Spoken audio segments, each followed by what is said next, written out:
कुछ भाई बहनों के जीवन में तो वैसा लगता है जैसे असफलता उनका जन्मसिद्ध अधिकार बन गई हो। जीवन के जिस क्षेत्र में भी दृष्टि डालें, चाहे वह उनके निजी संबंध हो, पारिवारिक संबंध हो, मित्रवत संबंध हो या रिश्तेदारी के संबंध हो या जीविका के क्षेत्र में जो उन्होंने उपाय किए हैं वह हो या सामाजिक तल पे किसी भी स्थिति में सक्रिय हो वह हो, चारों तरफ से वैसा लगता है जैसे असफलता ही जन्मसिद्ध अधिकार बन गई है। असफलता तो बिल्कुल वैसे द्वार दरवाजे पे खड़ी हुई मिलती है जैसे आप उसी के लिए प्रयास किए हों, जबकि आप प्रयास करते हैं सफलता पाने के लिए, परंतु इतने सहज रूप से आपको असफलता मिलती है मानो उसी का प्रयास था आपका। आदरणीय मित्रों, यदि निरंतर इसी प्रकार से किसी भी क्षेत्र में असफलता, निराशा मिलती जा रही है, इसके पीछे आपको क्या लगता है, क्या कारण हो सकता है? मित्रों ने मेरे से पूछा है कि यदि निरंतर आपको असफलता मिल रही है जीवन के सभी क्षेत्रों में, उसके पीछे निश्चित रूप से कोई तो कारण है। ओम श्री गुरुवे नमः, ओम श्री गुरुवे नमः, ओम श्री गुरुवे नमः। अवेकनिंग इनर सेल्फ चैनल पर आप सभी मित्रों का आज की चर्चा में मैं स्वागत करता हूं। आदरणीय मित्रों, कुछ भाई बहनों के जीवन में तो वैसा लगता है जैसे असफलता उनका जन्मसिद्ध अधिकार बन गई हो। यदि जीवन में सभी क्षेत्रों में निरंतर आपको असफलता ही मिल रही है, निराशा ही मिल रही है, कारण तो जरूर होगा, क्योंकि बिना कारण के तो कोई घटना घटती नहीं। कभी कभार आपको किसी चीज में अपयश मिला, असफलता मिली, निराशा मिली, तब तो कोई बात नहीं, क्योंकि कभी कभी कोई कार्य हम बेहोशी में कर देते हैं, कभी कभी हम अपने किसी रिश्तेदार, मित्र, बंधु के कहने से कर देते हैं, हालांकि हम उसको करना नहीं चाहते थे, या थोड़ी सी हमारी नासमझी हो जाती है, हम विचार नहीं कर पाते सूक्ष्मता से, तो कभी कभार हमें किसी कार्य में असफलता मिलती है। किसी मित्र का चुनाव करने में, किसी बिजनेस को शुरू करने में, या कोई भी अपना जीविका का संसाधन उद्योग जुटाने में। परंतु यदि निरंतर आपको असफलता मिल रही है, अपयश मिल रहा है, निराशा मिल रही है, तब उसके 3 बड़े महत्वपूर्ण कारण हो सकते हैं। वह 3 महत्वपूर्ण कारण कौन से हो सकते हैं? पहला कारण हो सकता है पितृ शरण, जिनके माध्यम से हमें यह शरीर मिला है और इस शरीर में हम आत्मरूपी जन्मे हैं। इस शरीर के जो निर्माता हैं वह हमारे माता पिता हैं, और हमारे माता पिता के शरीर के निर्माता उनके माता पिता हैं। यह सतत श्रृंखला चली आ रही है। जिन माता पिता के माध्यम से हमें अपना यह सुंदर शरीर मिला है, सुंदर काया मिली है, उनका हमारे ऊपर कोई शरण है। यदि हम उस शरण से मुक्त नहीं होते हैं तो निरंतर जीवन में प्रत्येक क्षेत्र में इसी प्रकार से कठिनाइयों का सामना करते रहेंगे। असफलता हमारा घर बन जाएगी, निराशा हमारा घर बन जाएगी, अपयश हमारा घर बन जाएगा, अपयश, निराशा, असफलता हमारा जन्मसिद्ध अधिकार बन जाएगी। दूसरा, देव शरण। देव यानी कि देवता। कौन देवता? प्रकृति।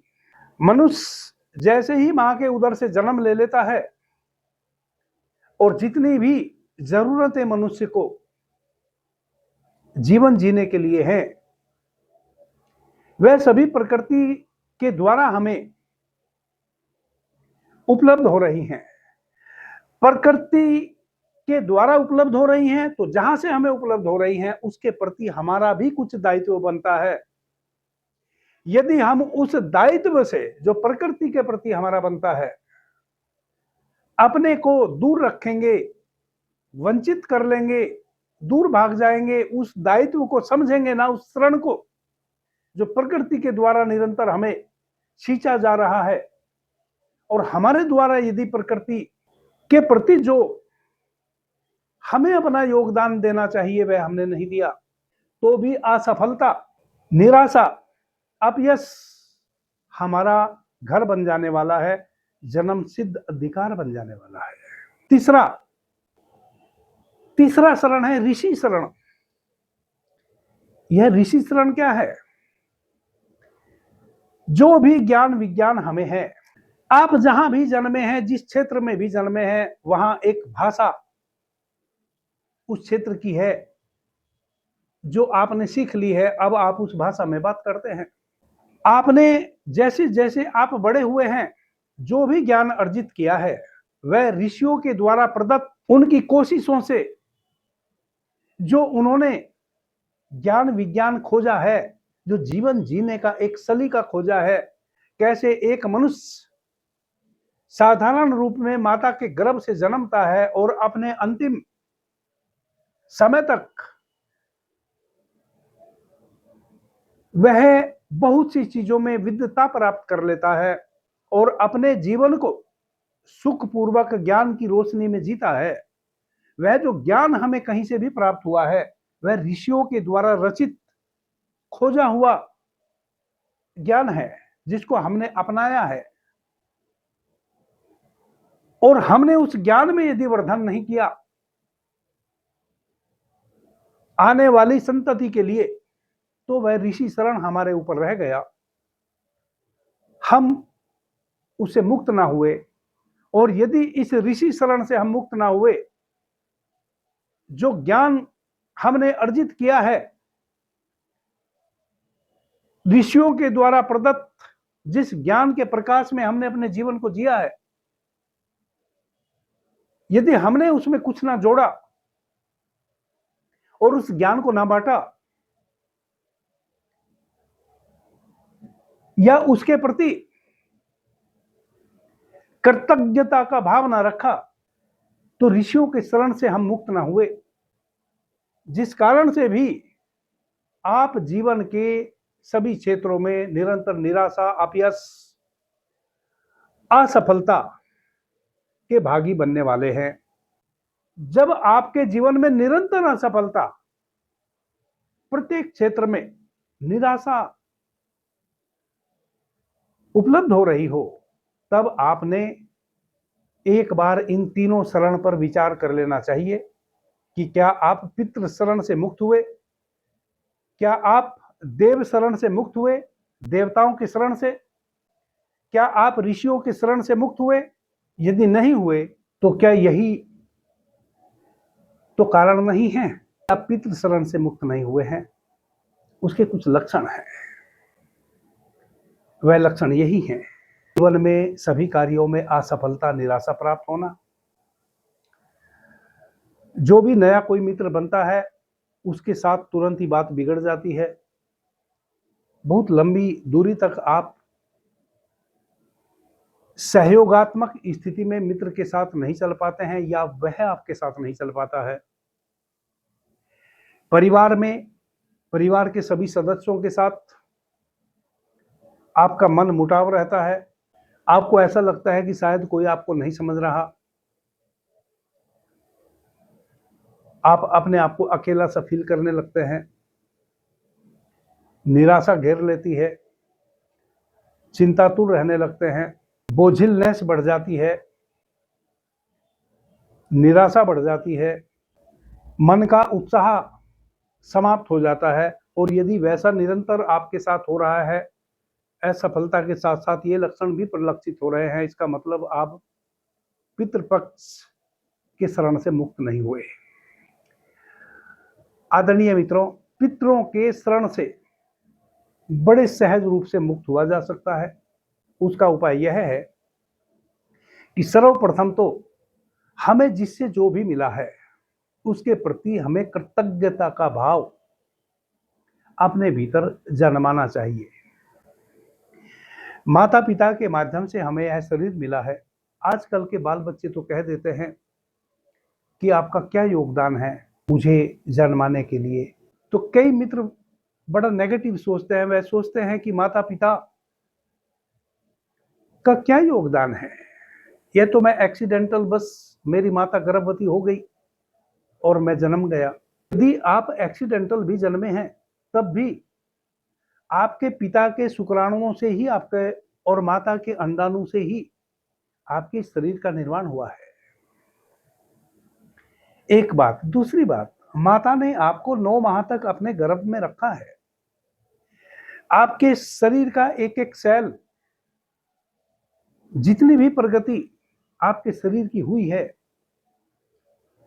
आप एक सूक्ष्म से शुक्राणु और सूक्ष्म से अंडाणु से निर्मित मनुष्य शरीर के इतने इतने अद्भुत मनुष्य शरीर के मालिक बन गए हैं। इस अद्भुत मनुष्य शरीर का निर्माण माता के गर्भ में हुआ है, और माता के गर्भ में यूं ही नहीं हुआ है। माता ने अपने गर्भ में आपका निर्माण होने दिया है।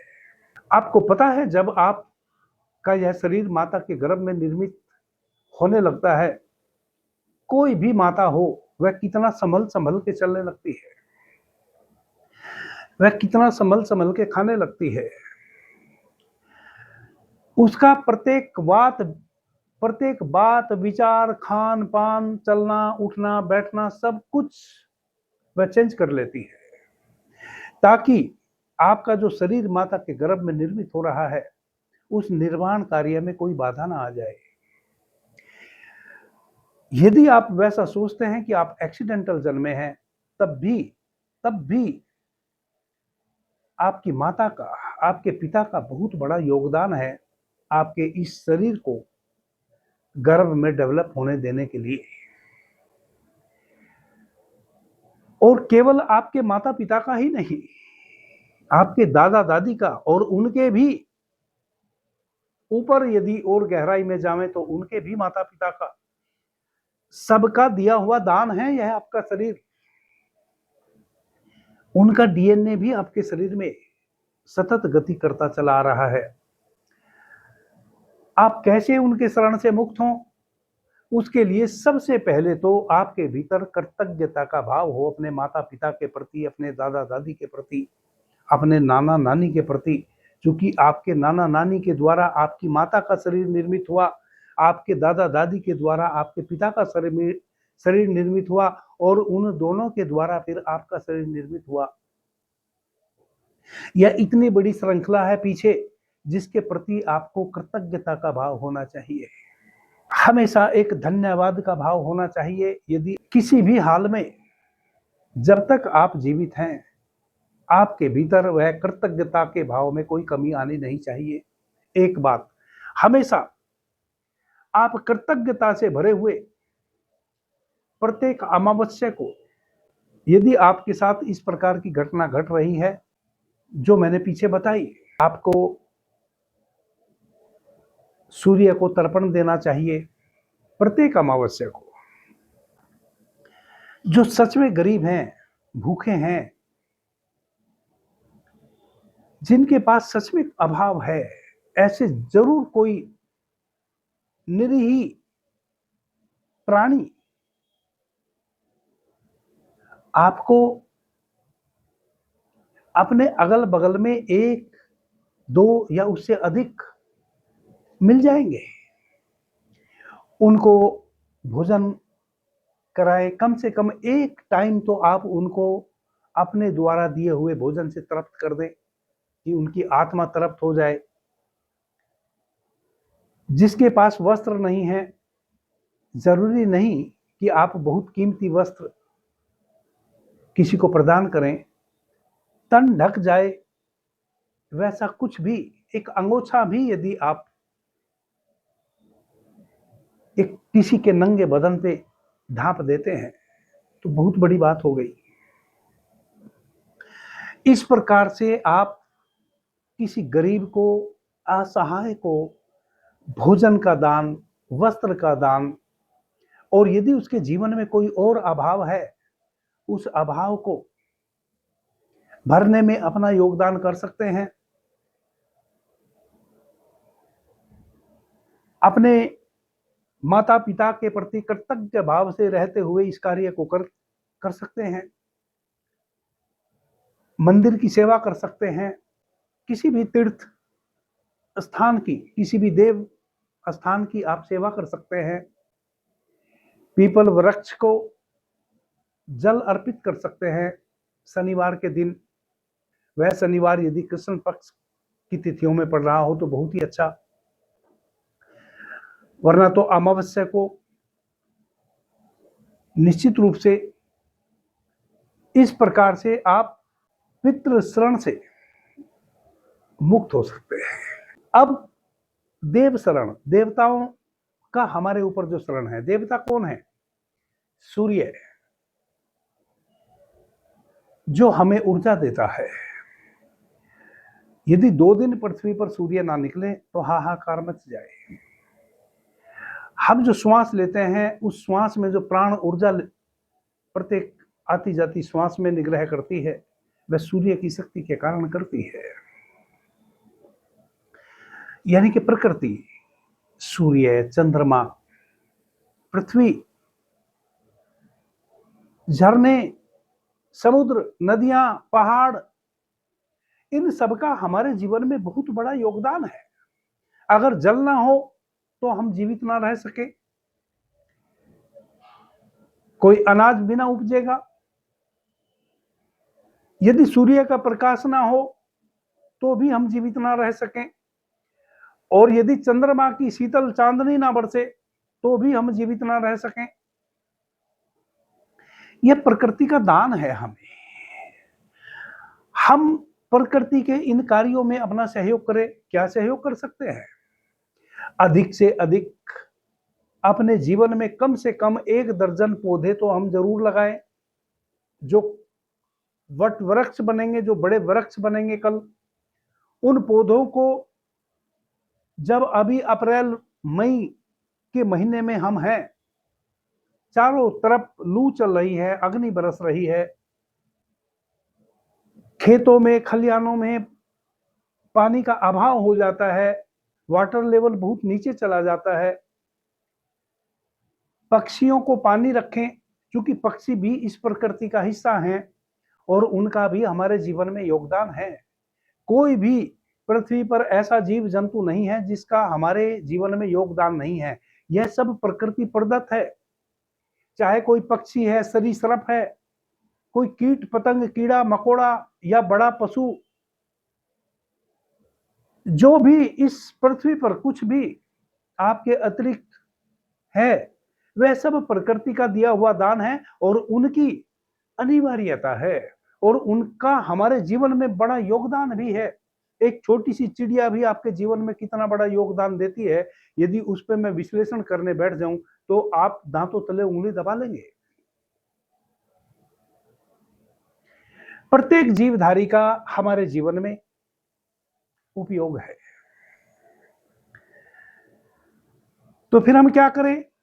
प्रत्येक जीवधारी, अब जैसे गर्मी का समय है, पानी का अभाव है, तो कम से कम हम 2-4 वृक्षों को जरूर अपने घर से बाल्टी भर के पानी लेके जाएं और उनको सींच दें।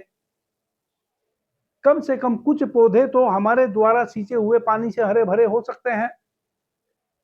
पक्षियों के लिए दाना डालने की कोशिश करें, जहां तहां पानी रखने की कोशिश करें। कम से कम अपने घर की मुंडेर पे तो पानी रख ही दें, ताकि कोई पक्षी पी ले, उसमें नहा ले।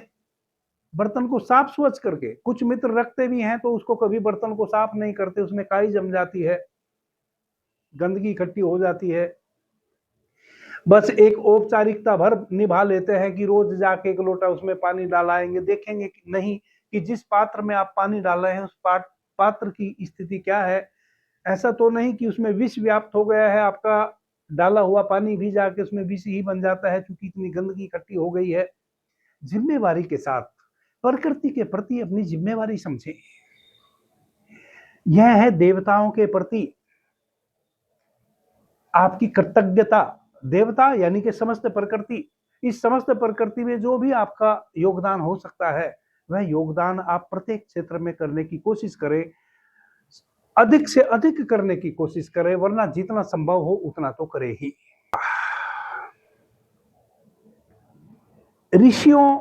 ऋषि शरण, यह भी बड़ा महत्वपूर्ण है। आदरणीय मित्रों, ऋषि शरण हम उसको कहते हैं कि जितना भी ज्ञान विज्ञान अभी तक खोजा गया है, वह जिनके द्वारा भी खोजा गया है, उन्होंने उसको खोजने के लिए अपने जीवन का बहुत बड़ा हिस्सा खोज में बिता दिया है। किसी ऋषि ने साधना करी, साधना करने के बाद किसी क्षेत्र में एक नए विज्ञान को डेवलप किया। हमारे जीवन में अभी वर्तमान में जितने भी सुख हम उठा रहे हैं, उन सभी सुखों के पीछे किसी ने बड़ी मेहनत की है पीछे, उन्हीं को हम ऋषि कहते हैं। बिना ज्ञान के आपके पास चाहे जितनी फैसिलिटी हो जाए, आप एक भी फैसिलिटी का सही उपयोग नहीं कर पाएंगे, आपका जीवन नरक हो जाएगा। हमें चलना, बोलना, उठना, सोना, जगना, खाना, पीना सब कुछ सिखाया गया है। सब कुछ हमने सीखा है, और सीखा कहां से है? गुरु से, माता पिता से, पुस्तकों से। और वह पुस्तक किसने लिखी है? किसी ऋषि ने, किसी वैज्ञानिक ने। उनके प्रति आपका भी कोई दायित्व है, आप उनका शरण आपके ऊपर है।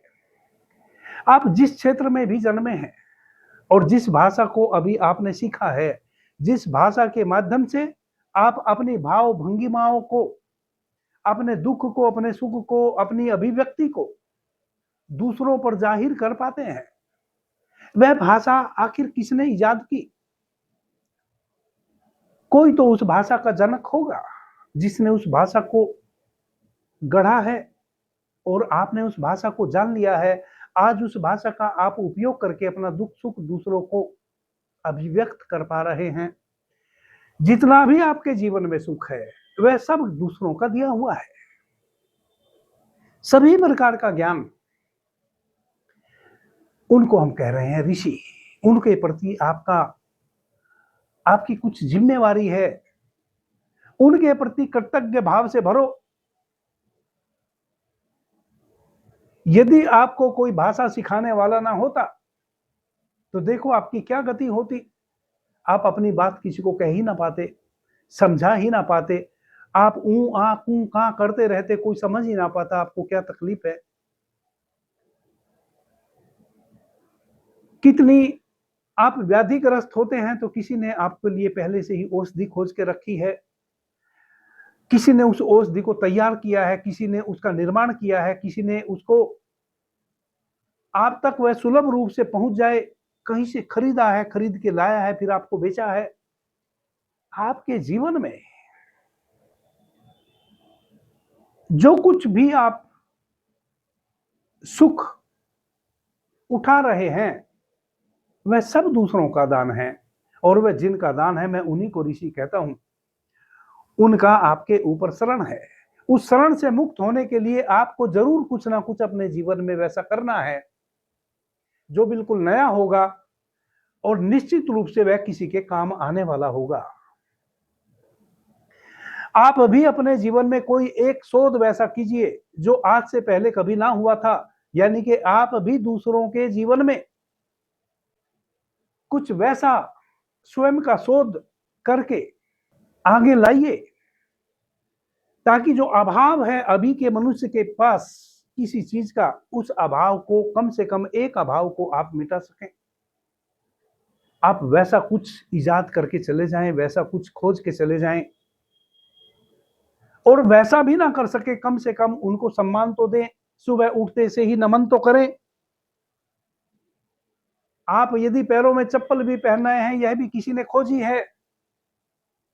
जरा सोचो, अगर यह सारी चीजें आपके पास कभी ना हो, आपको आइडिया भी नहीं आएगा कि इस प्रकार से चप्पल या जूता बनाया जा सकता है। और पैर में कांटों से बचने के लिए, कंकड़ से बचने के लिए, धूप ताप से बचने के लिए उस जूते को, उस चप्पल को पहना जा सकता है। आपको आइडिया भी नहीं आएगा। मालूम है, जब कभी जूता नहीं खोजा गया था, एक राजा के धूप में पैर जले अपने महल से निकला अचानक भरी दोपहरी में, तो राजा तिल मिला गया, उसके पैरों में छाले पड़ गए। उसने वापस अपने महल आया, सभी दरबारियों को इकट्ठा किया और जितने भी ज्ञानवान व्यक्ति थे उसकी नगरी में, सबको उसने बुलाया और कहा, भरी दोपहरी में मुझे किसी कार्य से अपने महल से बाहर जाना पड़ा। जेठ का महीना, सूर्य तप रहा है, पृथ्वी मिट्टी बिल्कुल गर्म हो चुकी है और राजा को निकलना पड़ा। राजा के पैरों में छाले पड़ गए। उसने कहा कि ऐसा कुछ करो कि मैं जब चाहूं तब अपने महल से बाहर निकलूं, तो ठंड के दिनों में मेरे पैर न ठिरे और गर्मी के दिनों में मेरे पैरों को जरा सी भी गर्मी महसूस ना हो, मैं आराम से चल सकूं। जरा सोचो क्या किया होगा पहली बार जब किसी राजा ने, पैर तो हमेशा से जलते थे, गरीबों के तो जलते ही थे, राजा के तो पहली बार जले थे। राजा तो पहली बार भरी दोपहरी में घर से निकला, किसी कारण से पैर जले, ख्याल आया, तुरंत नगर के सभी लोगों को बुलाया और आदेश कर दिया कि कोई वैसी व्यवस्था करो कि मेरे पैर ना जले। जरा सोचो क्या किया होगा। किसी ने कुछ आइडिया दिया, किसी ने कुछ आइडिया दिया। एक कसाई था, उसने आइडिया दिया कि जितने भी जंगली पशु हैं उनको मार दिया जाए, उनकी खाल उतार ली जाए और उनकी खाल उतार के जहां भी राजा के जाने की संभावना है, जिन जिन रास्तों से, उस रास्ते पर वह खाल बिछा दी जाए, तो राजा के पैर नहीं जलेंगे। राजा ने बोला, बड़ी अच्छा, बहुत अच्छा आइडिया है, कल से सभी आवारा पशुओं को पकड़ना शुरू करो जंगल में से और उनकी खाल खींच लो और जिन जिन रास्तों से मुझे जाने की जरूरत पड़ती है उन रास्ते पे बिछा दो। तभी एक सूक्ष्म तल पर सोचने वाला विचारक व्यक्ति वहां बैठा था। उसने कहा कि महाराज मुझे क्षमा करें, मैं बहुत साधारण और गरीब व्यक्ति हूं, परंतु इतने सारे नाहक जानवरों की हत्या करके उनकी खाल उतार के रास्ते पे बिछाएंगे तो एक भी पशु बचेगा नहीं जंगल में। क्योंकि आप तो पूरी नगरी में ही घूमते हैं, आपका नगर बहुत बड़ा है, आपका राज्य बहुत बड़ा है, आपको तो गाय बगाहे पूरे राज्य में ही लगभग लगभग घूमना पड़ता है, तो एक भी पशु बचेगा ही नहीं।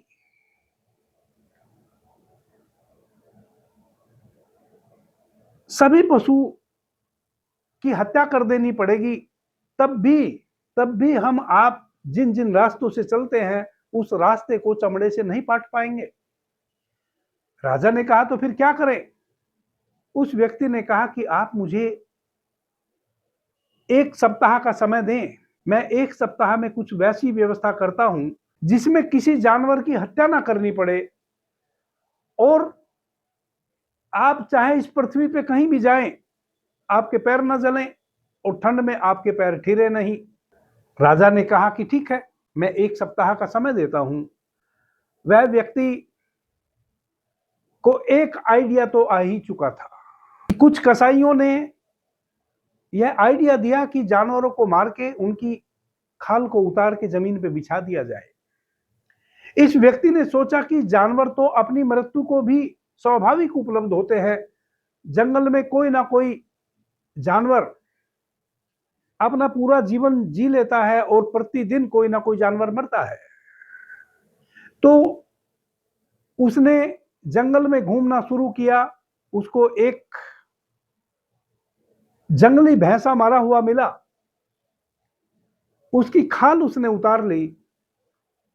उसकी खाल उतार के उसने बैठ के सोचा कि इतनी सी खाल से मैं राजा के पैरों को अग्नि में जलने से कैसे बचा सकता हूं और ठंड में ठिरने से कैसे बचा सकता हूं।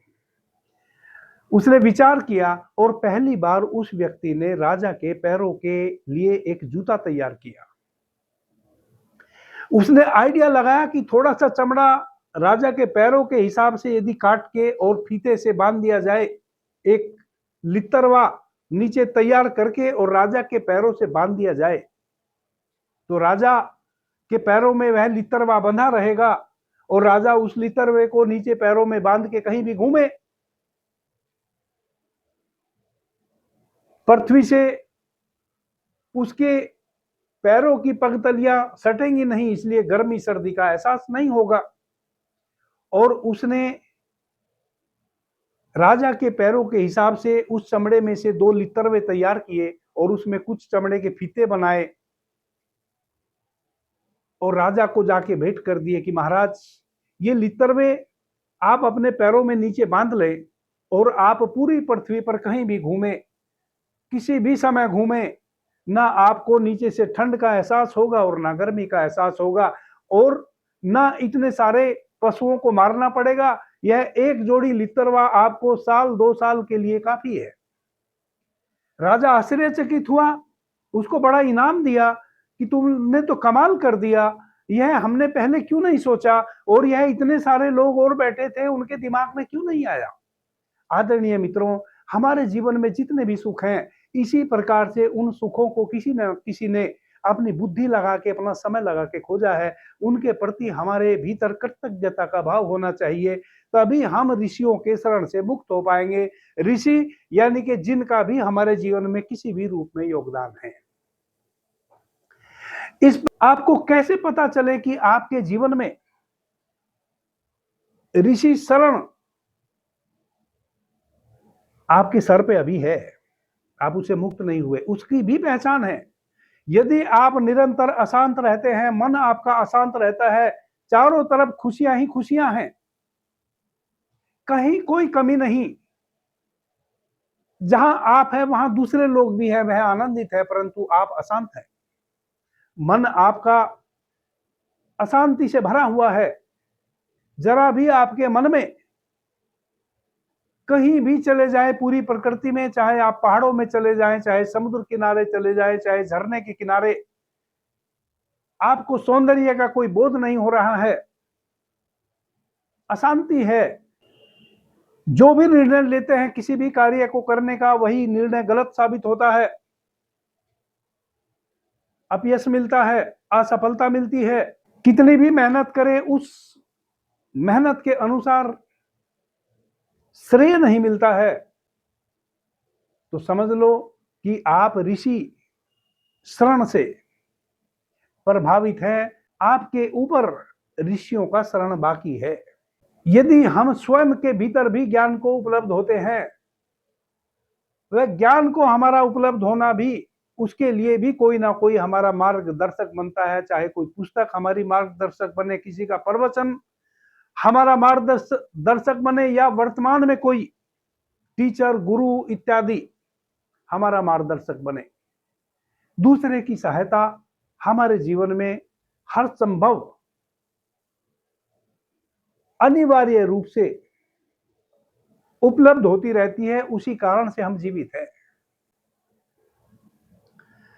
इस प्रकार के लक्षण यदि आपके जीवन में है, तो समझो आप ऋषि शरण से मुक्त नहीं हुए। और ऋषि शरण से मुक्त होने का एकमात्र उपाय यही है कि सबसे पहले तो जितने भी जो भी सुख आपके जीवन में है, उसके पीछे किसी के हाथ हैं, उसके प्रति आपका कृतज्ञता का भाव हो, और आप भी कुछ अपने जीवन में वैसा करके जाए जिससे उन सुखों में बढ़ावा हो, बढ़ावा मिले, दूसरे उसका लाभ ले।